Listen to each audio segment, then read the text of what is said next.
had such a great privilege and honor to talking to you and several times and now in a forum like this. So thank you so much, really. And Absolutely. and while I'm sure there's lots written about you, I'd like to, for the benefit of the audience, I'm going to introduce you, saying that Jessica Miller is a founder and chief innovation officer at workology.com, and Jessica is a change agent, author, and consultant focused on HR and talent acquisition. And Jessica is a great influencer, one of the uh, biggest celebrities within the HR and TA ecosystem in the US, and so it's really a pleasure to have you on the show, right? And so I've read your book for the audience, yeah, and I was very intrigued with the simplicity that it covered, the related topics, and for non-practitioners like us, it actually gave us a really a clear view of what's the ecosystem about, what are the challenges in it, and how are they to be addressed. And I think it was very so eloquently written. So thank you for sharing this book and having giving us this knowledge. Uh, so here's it goes. So warm-up question: what triggered you to write the book? Um, well, so I feel like this goes back to almost 10 years. I was in London for some HR conferences, people I had met on social media, and meeting them in person, and then me sharing my personal stories about how I've used technology in my job helped me understand that it was unique. Because a lot of the things that I started doing, like using dating websites to source candidates, I did those out of necessity because I didn't have a budget. We spent our budget on newspapers, and it seemed normal to me because those were the available resources that I had. But then I realized that it wasn't. So when I got in contact with SHRM and they asked if I could write a book, and I really kind of sat down and took a look at the landscape, the recruiting piece to me, I feel like is one of the most creative ways that we can work in the HR and talent acquisition space. And we can use new media, social media, all those things, which I absolutely love. It's like my play landscape. So it made sense to start with the talent acquisition book as my first book with SHRM. Fantastic. No, so I think that's very intriguing. You use dating sites to sort of hunt for candidates. So am I to assume that when you had a face-to-face interviews, they were also dates? I mean, recruiting is like dating, right? Yeah. I mean, at the time, this was 2001. Wow. There was no LinkedIn. Correct. And but dating websites were still really new, and they were also low cost or free. And Right. so I saw predating LinkedIn as dating websites as a database that I could search from or source from. So I would send them an email just like we would do on LinkedIn and say, hey, I noticed that you are a manager at Radio Shack in this city, because most people are going to put where they work and the location. I am an HR manager in this city and I have a job opening. Would you be interested in learning more? And I made department manager hires, store manager hires, assistant manager hires, a lot of the more senior level positions that I was having a hard time filling, because what was happening is if I was in that town or city, I would go into the store and try to find people, but you can only get kicked out of the store so many times, or the location. Sometimes you can't go into locations and recruit if it's non-customer facing. So this provided me a way to do that non-intrusively and using the internet. Fantastic. And that is why your title justifies that you're a chief innovation officer, right? So fantastic there. There was one very interesting thought. I mean, one is when I was reading your book, you dedicated this book to your former bosses. Now, who does that? And so I'd like to know, you dedicated it to Tom and Mark, and why? So they actually fired me because of my blog. And so at the time, I mean, I was dabbling in entrepreneurship. I was doing some consulting, but I had kind of one foot in corporate and one foot out the door.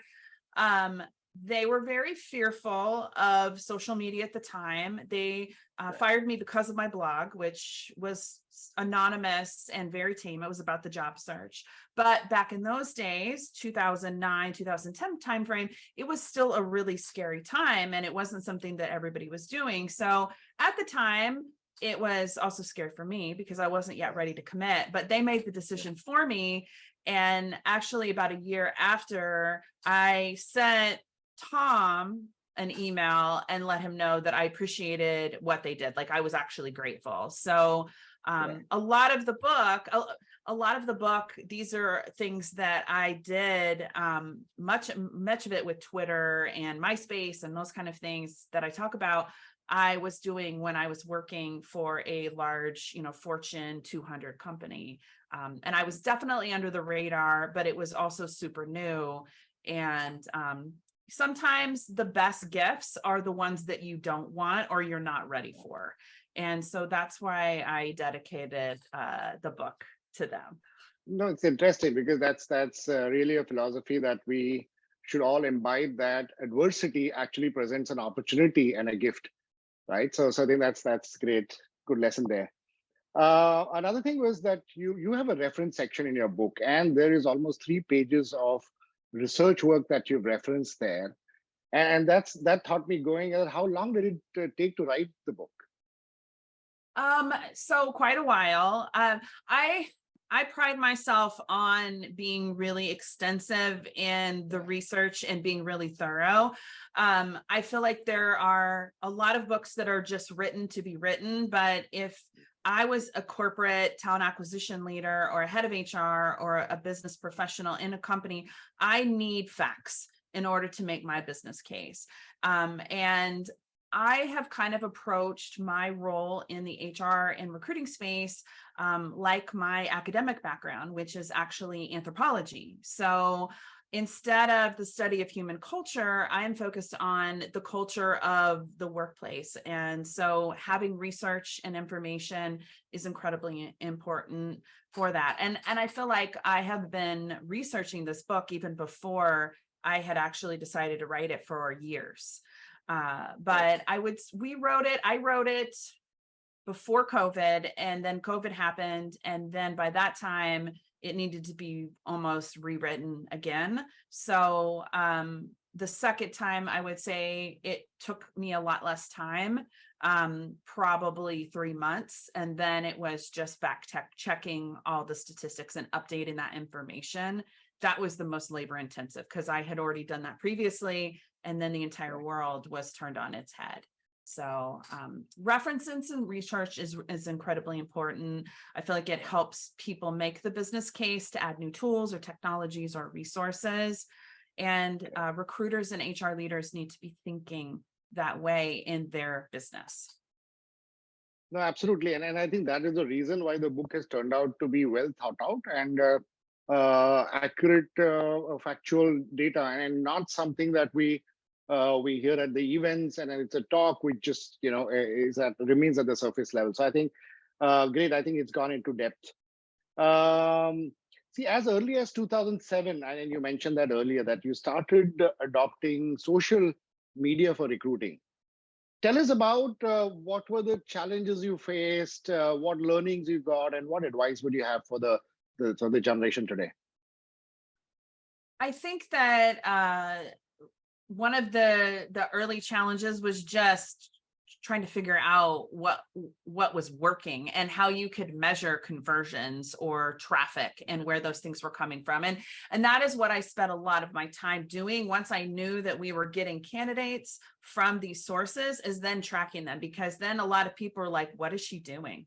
How is, like, I actually, one of my bosses came and had a surprise visit, and he pulled out like I don't know, a final warning or something, because they believed that I was recruiting for staffing agencies while I was at work, because I was posting jobs with different names, with titles that weren't necessarily what what they thought we were hiring for. And I had just switched out the titles. So like I was posting like fundraising manager, but I was supporting inside sales and outside sales professionals. So having those metrics was really important because I could show where my candidates were coming from, the clicks, and then what the retention was on those. So I could say that from job boards or even newspaper advertisements, what my application to hire ratio was versus social media. And then once I had been there a little while, we could look at the retention piece, and I could see that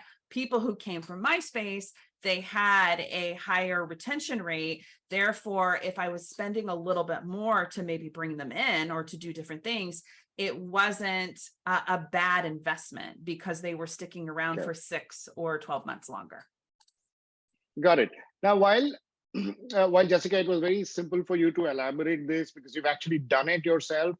But many people get stuck in terms of, while I know what needs to be measured, but how do I do it? So the question, and very early in 2007, there weren't any tools that would actually give this analytics to you.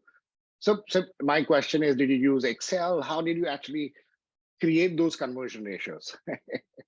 Yes, I was the master of an Excel spreadsheet. And so because I was getting so many questions, because I was the only HR person at this Fortune 200 company that was also responsible for talent acquisition. So I took it over from the corporate office. And then I oversaw that with my own team of corporate recruiters. There was increased scrutiny on me, right? So I needed to know the number of candidates that were coming through, especially for the evergreen positions, how many interviews we had done, and what the source was. And I was even using if we had a hire, I was asking them where they came from so we could double check. It was very manual, but then I used things like Bitly so I could track links. And I might have multiple postings on my career site that were really just links that we could track the clicks or the applications. So I was doing what many of these analytics tools do now, but I was doing it manually so that I could say, here is the best investment of our time, or this is where we get the highest quality candidates, so that I could defend what I was doing because it was so incredibly new and different and unusual. No, fantastic. Even though I am a developer of automation, I would still recommend people doing what you did because that really builds the fundamentals very strong.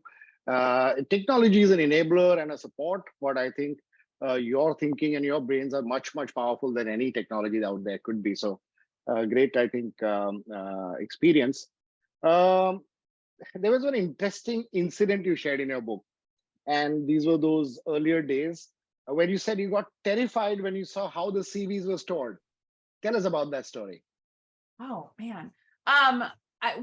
So again, I'm an HR person by trade. So when I think about resumes, and I always have that compliance risk thing on my mind. And we had a shared drive where a lot of the electronic ones were stored, which was terrifying. And I think I found this out because I demoed a company. I think they've been acquired a couple different times now, but like Smashfly Technologies in the very, very early days. I'm thinking this is like 2008.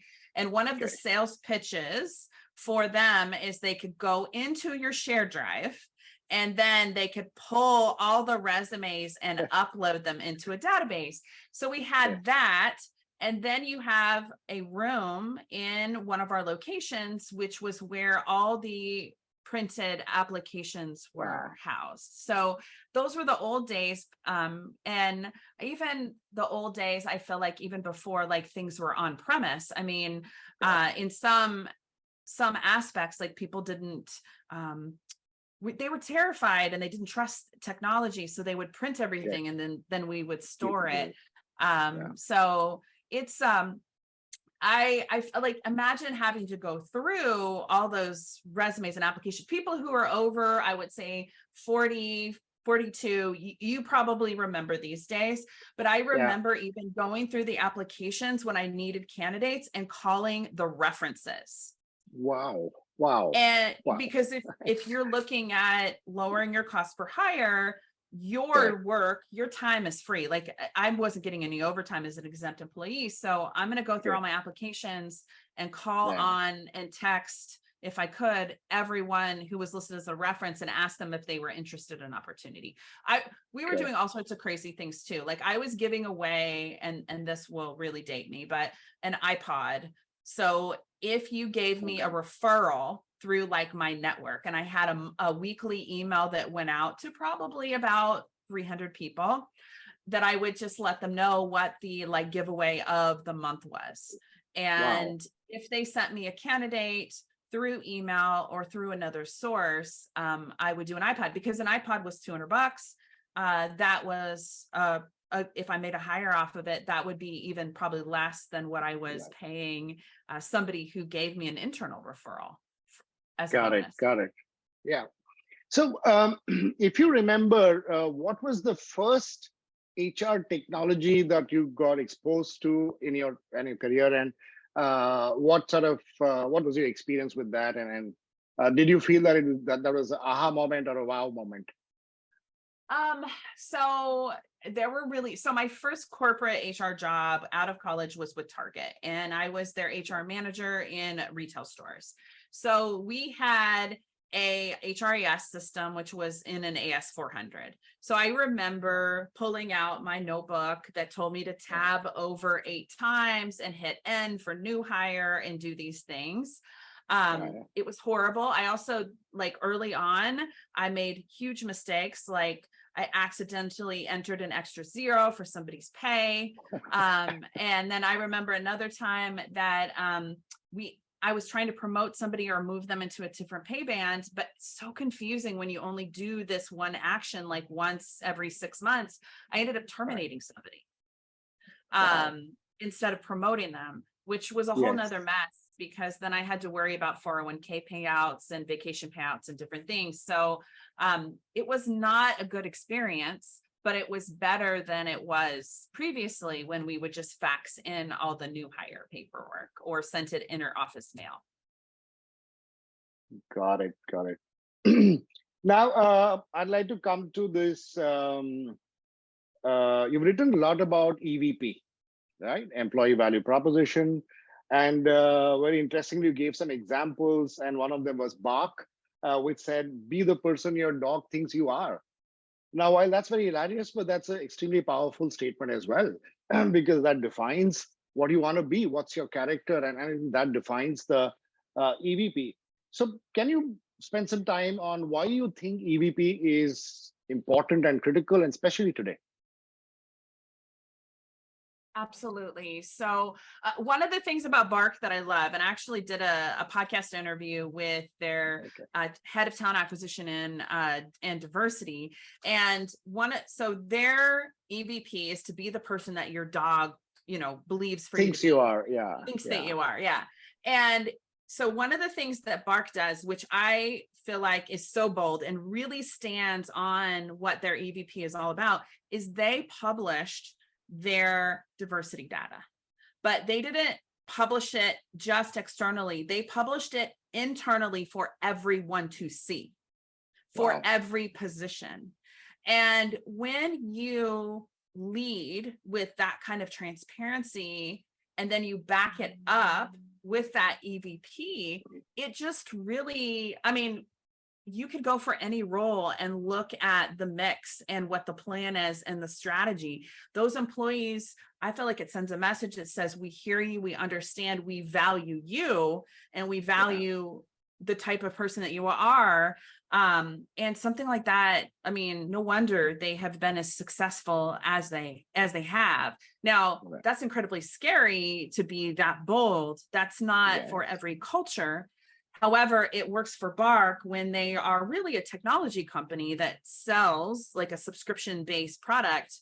They are competing for talent with so many large organizations that are bigger and bolder and are just more, they're the ones that we all know, right? So sometimes in order to stand out, you really have to drink your own champagne, or in this case, eat your own dog food. Correct. But because I run a company myself, and that's always a challenge as to what kind of people I want to get on board. And and how do I communicate what I really want? And I think the EVP is a good example of that. But uh, point here is now EVP is also sometimes done purely from attraction perspective. Whether you live it or not is a different thing, and that sometimes is scary. Um, what from a candidate perspective, how do they analyze or assess or sort of synthesize this EVPs? Any thought from the candidate perspective? You've come across examples of people telling you about something? So hopefully the reason the work that you're doing with the EVP isn't just for the sake of attracting candidates. It really speaks to the culture of the organization, which is why I am always in favor of the employees driving the EVP conversation versus it coming down from the executive team, because those executives don't live the work every single day. They're in their ivory tower, so to speak. Of course, they're mowing my lawn as we're doing this. Yeah. So I apologize, but that's the world of working remotely and working from home. But when it comes to EVPs, it should be driven by the employees. The best place for employees to be able to figure out, or candidates to be able to figure out if the EVP is in alignment with the culture, is online review sites. I feel like those are a great way to make sure that the experience is what they might expect. This is before they even apply. I would say that the interview and selection process and how we message candidates and invite them into our office or in to learn more about the organization also helps that individual understand what the company is like. I think that most of us have worked in a job where we went to the interview, maybe we had a great experience, we thought the job was going to be something amazing. I know I did. And then I walk into the role and it's completely different. Once that happens to you once, it changes the process of the interview and selection, where you are interviewing that employer as much as they are interviewing you. So, and I think we're seeing that right now with a lot of people who are like, I reassessed my life during COVID, I made a change, and now I'm doing that again. That's why we're seeing all this turnover, because the culture, the EVP wasn't in alignment to what the real work or the work experience was about. Now, that's interesting and very insightful. I think it's a learning for me personally that I spend a lot of time thinking what should be my EVP, but like you're saying, that is, it's not my place to do that. It's the team, because they are living it, and very powerful. Scary though, but at times. But I hope they talk the good things. But yeah, that's a good insight. Thank you so much. I'm going a little more serious now, saying that making digital recruiting accessible and inclusive. I mean, you spent a whole lot of time on that, and very thoughtful of you. Can you dwell on that, and what sort of motivated you to do that? So one of the reasons why I am focused on accessibility and inclusivity is because of my work with the Department of Labor. I have been working with them for about 6 years, and we're focused on just shining a spotlight on accessibility, particularly for people with disabilities. There are a lot of protected groups and communities of people who are underserved and underrepresented in organizations. And people with disabilities, I believe, is one area that often gets looked over because it isn't always as obvious, especially if you're dealing with invisible disabilities. And so digital career sites should have representation from those protected groups and pages specifically designed to attract, or conversations or storytelling to reach those audiences and say, like, hey, we welcome you here, whether it's, let's say, veterans or people of color. When you think about people with disabilities, digital career sites are grossly overlooked, because especially if you're sight impaired, for example, or are going to rely on descriptions or alt tags of buttons to help explain what the navigation on your site looks like. Or if you are somebody who is hearing impaired or deaf, and the only way to contact a recruiter is by phone. So making a simple checkbox that says, I prefer to receive messages via text, can showcase that you're a more inclusive workplace for all different kinds of people. And frankly, sometimes, I mean, I don't answer the phone anymore. I don't know about you, but it is a great way to give people the option to decide how they want to be communicated, whether they have a disability or not. That is what inclusivity is all about. One of the reasons that the career site is that one place where candidates go that we own. So even if I think about social media, these are rented spaces, job boards, job postings, they're not ours. It's not our experience, which is why having a career site that is inclusive and accessible for all different types of individuals is so important. I'll give you an example of something that has been in the news that sounds great. And so last week, Mark Zuckerberg and Meta launched Threads, which is basically the Twitter killer. It is a site, a social media and social networking site that is similar to Twitter. And I'm enjoying being all over there. It's the fastest growing app ever, has over 100 million users and really just a couple in 4 days. Yeah. It's 4 days, crazy. yeah. And I am loving exploring and connecting with different people. It feels very much like the old Twitter days, because while there are a lot of people on it, there are a lot of kind of trailblazers and new people that you're connecting with without ads or all these different features. But one feature that is sorely missing is accessibility. So they don't have alt tags or different accessibility features that, for example, Twitter is known for. So a lot of my friends in the deaf and disability community are really on their soapbox right now, as they should, saying, hey, you launched too fast without these kind of features.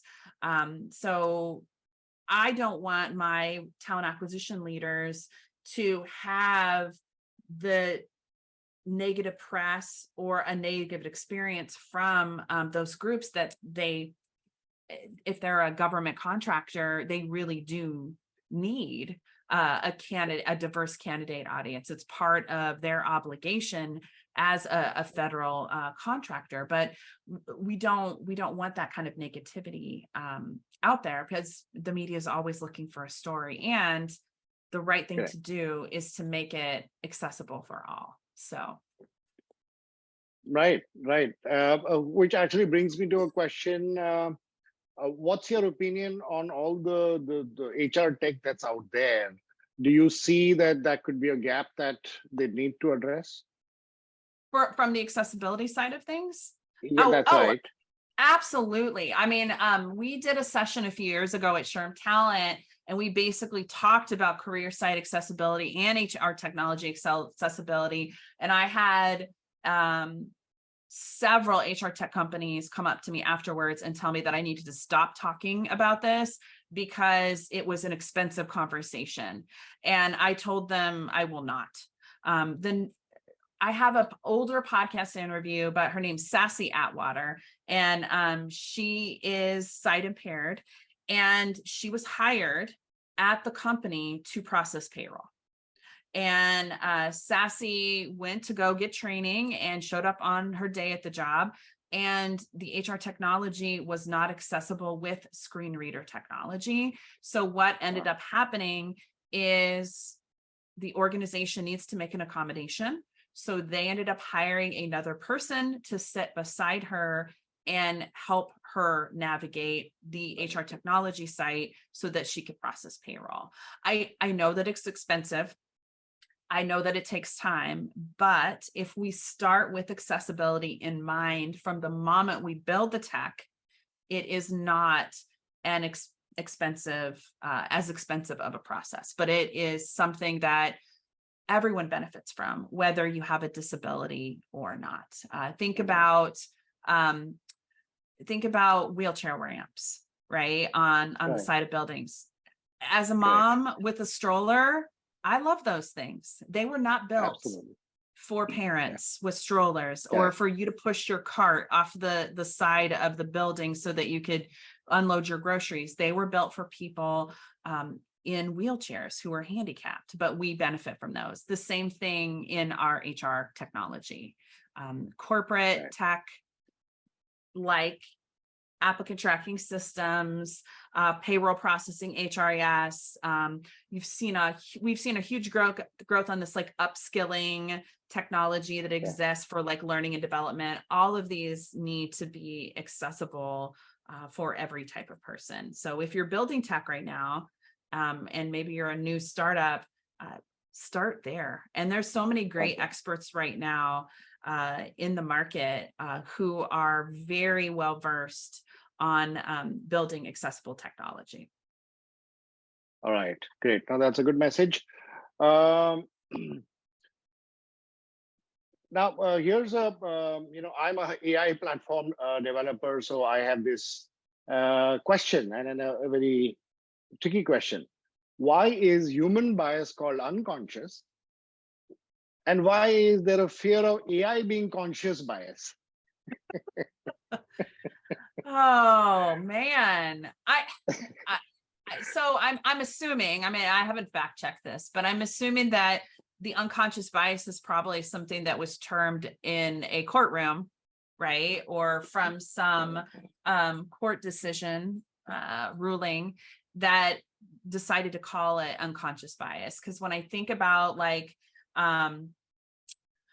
the discrimination process, that's what they talk a lot about in their mind, like unconscious bias. These are these things that just happen that maybe you don't think about, and they're part of the workplace, right? And if they impact adversely a minority group or a protected group, then it is considered discrimination if it is related to employment or compensation, those kind of things, right? AI, I think, the courts in the US particularly have not kept up, and they're trying. The EEO and all these different government entities are trying, but it's going to take time. When I think about AI, there's just a lot of questions. I was reading this week even about a new court case that's coming through about the use of books that are written by authors, particularly I think Sarah Silverman has brought it forth, I think, to OpenAI and Meta, where they used her book and I think a few others to train their artificial intelligence tools. So, I mean, AI tools don't have consciousness, I guess, do they? So I don't know, maybe it's going to be called non-conscious bias. Maybe we should start that. Calling it that way.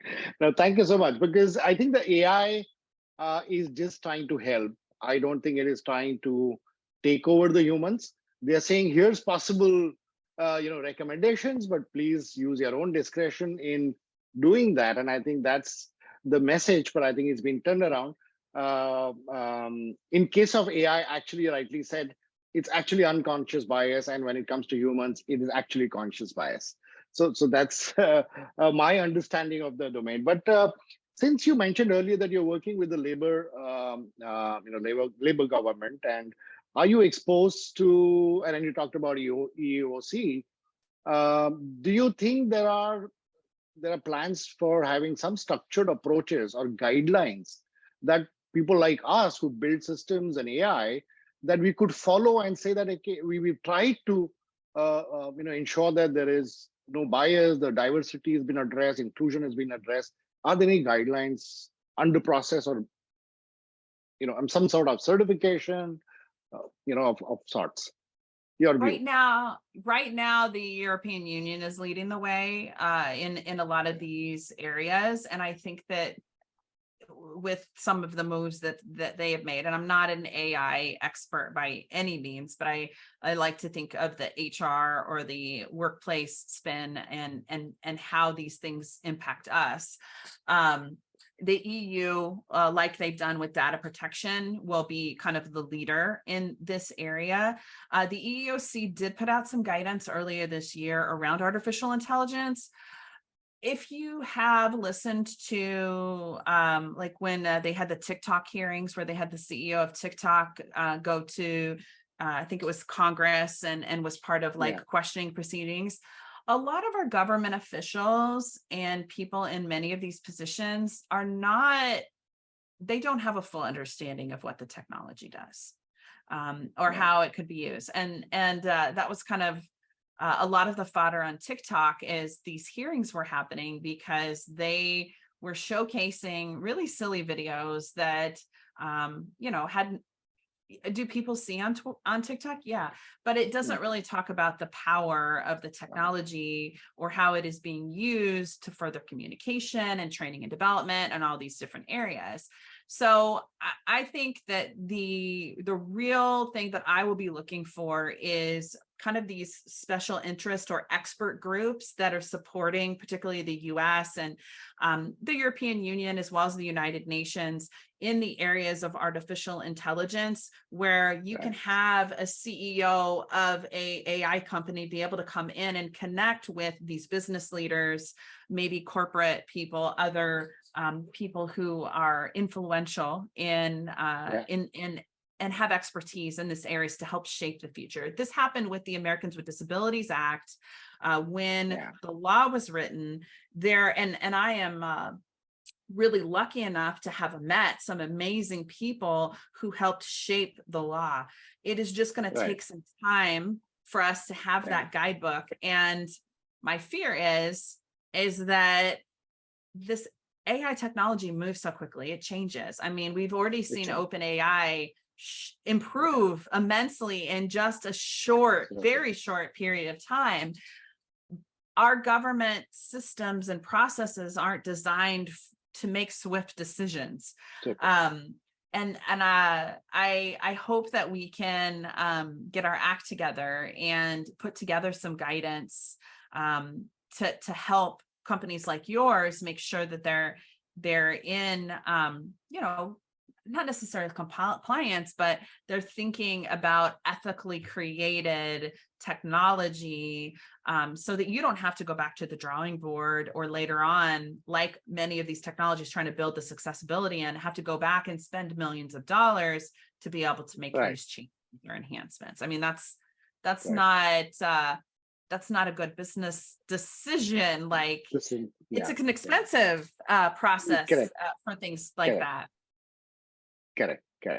Well, thank you so much. Nice of you to you know, give us that benefit of doubt and give us some supporting framework to work with. So I think that's and while you said that it is going to take time, and justifiably so, because they have to consider so many attributes and elements before they take any decision, but the technology is moving that fast that, you know, there is no, it's inevitable that one needs to get there fast too.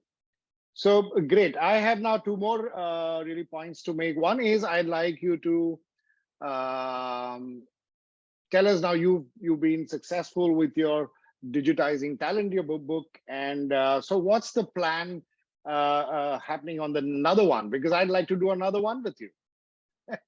Oh, another book? So I'm not really sure what the next book will be. I'm working on a few ideas.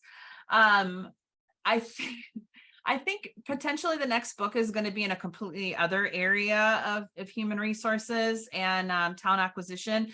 My background is very broad. I don't, and also my career, I don't tend to spend one time in one space. I like to flutter about and move about the space. But I'm thinking about putting together a book around trauma and healing in the workplace, and how managers and leaders can help support employees. I feel like this is an important topic because we've all been through so much, and it's impacting employees in very, very different ways.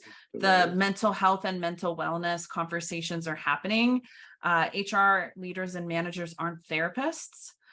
I'm not a therapist, but we are humans with feelings and emotions and empathy. Yeah. So I think that Yeah. there are some simple ways that we can support our employees and encourage them to seek help and resources to help move forward from whatever life complications or challenges that they've experienced. Great. Finally, Jessica, I've read. I've been to your website. I've read about your things, and I think you've provided in your book also. You mentioned that there are a lot of free resources that you've actually posted on your sites, in your book, in your talk to people. Maybe they could, take help from. And I also talk about. I believe you undertake workshops and certifications. If you can just let them know, so it becomes easy for them to access that. Well, so with the book, I wanted to make sure that when you pick up the book that, and also like by the time a book comes out, especially one that's on technology, it's already outdated. So I wanted to make sure that we could provide up to the minute resources and support to keep this, to help you be able to support your organizations on the TA side of things when it comes digitally. So there are resources contained that we are updating frequently. And I encourage people who have read the book to go grab them and gain access. And I'll be adding more as things continue to change in various areas. My website is called Workology, and for the last 15 years, I guess 17 years almost, I have been really committed to providing digital resources and information and support for the human resources and talent acquisition community. So our website has over 9,000 published blogs and articles. Wow. And wow. I have over 500 podcasts. I think is it 500? It's 400 or 500. I don't, a lot. I have sort of it's a strange compulsion. I can't stop it. I am so focused on helping elevate the space with right. resources and information and support. And so I do that with a lot of online resources and digital training. Right now, in addition to the book, I am focused on supporting HR professionals, TA professionals in the areas of personal and professional development. So we have a lot of courses and resources surrounded for that in the areas of HR certification, and then that professional development kind of like group coaching side of the house. Okay. So if you're looking for a safe space to be able to ask questions and learn from others, and just develop, I feel like, lifelong relationships with amazing people, our community is the place to go for all things related to that. I like the one-on-one kind of small community aspect of it compared to a lot of other places. Like I was talking to somebody at SHRM at National Conference. I think he is the head of enterprise sales. And he's like, oh, you're a competitor to SHRM. And I was like, no. SHRM has over 300,000 members. I am committed to elevating the industry one person at a time, and doing it in a way that, I'm not hosting a 30,000 person conference yet, but I am focused on helping HR leaders and TA leaders show up better and support their organizations. And we all can play a role in that. I mean, you're playing a role in that in what you're doing with the technology that you're building. Yeah. It's all part of the larger ecosystem that we're supporting to help make work better. Fantastic. One last closing remark I'd like to hear from you. Your larger than life statement and your vision for future. For the future of what? HR. HR. Yeah. So I'm a half glass full kind of person, and what I want and what I see happening is that HR and TA leaders really have an opportunity to support the business and build those relationships with executive leaders and be involved in those conversations. And that means educating ourselves on the business. Number one, we need to understand not just TA, not just reporting, not just human resources, but how the business works, and becoming incredibly familiar with the different aspects of business.